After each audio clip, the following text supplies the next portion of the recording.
Number lines can get quite tricky, especially at lower elementary level. The more they come across, the better they feel in reading them.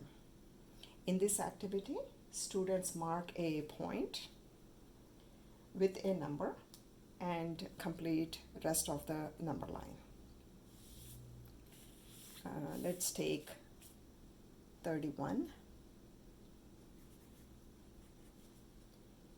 If this is 31, this point on number line is 32, 33, 34, and I count back 30, 29, 28, 27, 26, 25, 24. Let's get another one, 116. So I place my 116 here,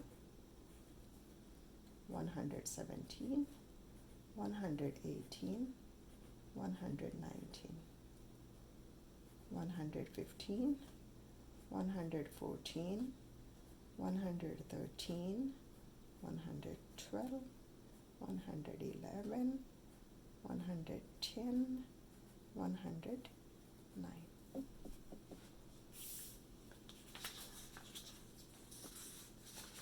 Directions help students work on this activity independently.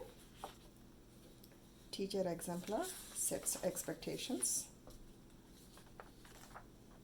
Answers provide immediate feedback.